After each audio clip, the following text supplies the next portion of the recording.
दोस्तों, आज मैं आपको एक ऐसे राजा की कथा सुनाने जा रही हूँ जिसे अपनी ताकत और अपने राज्य पर इतना घमंड हो गया था कि वह ये भूल गया था कि राजा भी भगवान की इच्छा से ही राजा होता है।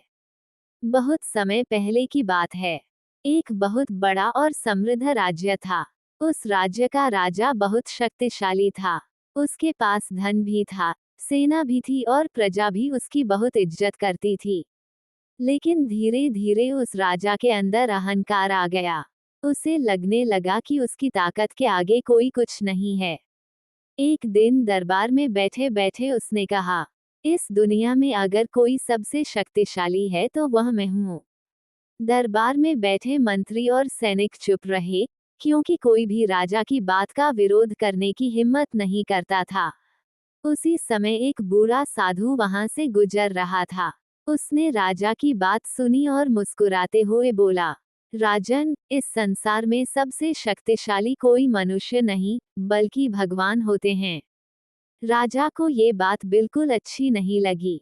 उसने गुस्से में कहा, अगर तुम्हारे भगवान इतने शक्तिशाली हैं, तो उन्हें कहो कि मेरी शक्ति को रोककर दिखाएं। साधु ने शांत स्वर में कहा, राजन, भगवान को किसी को कुछ साबित करने की जरूरत नहीं होती। समय आने पर सब कुछ अपने आप समझ में आ जाता है।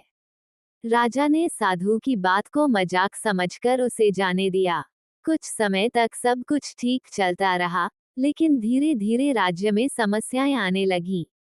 पहले सूखा पड़ा, फिर पड़ोसी राज्य ने हमला कर दिया। युद्ध में राजा की सेना को भारी नुकसान हुआ। कुछ ही महीनों में वह राजा, जो कभी खुद को सबसे शक्तिशाली समझता था, बहुत कमजोर स्थिति में आ गया। एक रात वो बहुत परेशान होकर महल से निकलकर जंगल की ओर चला गया। चलते चलते उसे एक पुराना शिव मंदिर दिखाई दिया। वह थककर मंदिर के अंदर बैठ गया।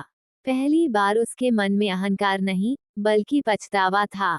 वह शिवलिंग के सामने बैठकर बोला, हे महादेव, आज समझ में आया कि इंसान चाहे कितना भी शक्तिशाली क्यों न हो, असली शक्ति तो आपके हाथ में ही है। उस रात राजा बहुत देर तक मंदिर में बैठा रहा।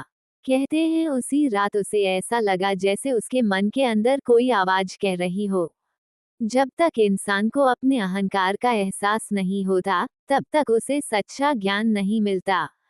उस दिन के बाद राजा पूरी तरह बदल गया। वो वापस अपने राज्य लौटा, लेकिन इस बार उसका व्यवहार बिल्कुल अलग था।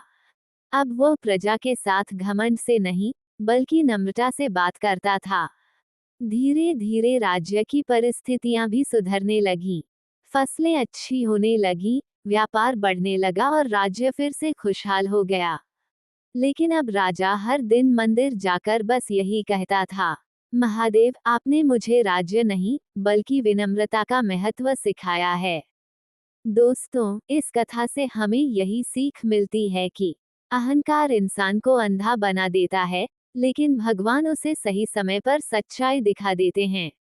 इस दुनिया में चाहे इंसान कितना भी बड़ा क्यों न बन जाए, सबसे बड़ी शक्ति हमेशा भगवान की ही होती है। अगर आप भी मानते हैं कि महादेव से बड़ा कोई नहीं, तो कमेंट में जरूर लिखिए। हर हर महादेव। और ऐसी ही भक्ति कथाएं सुनने के लिए शिव भक्ति चैनल को सब्सक्राइब जरूर करें। ओम नमः शिवाय।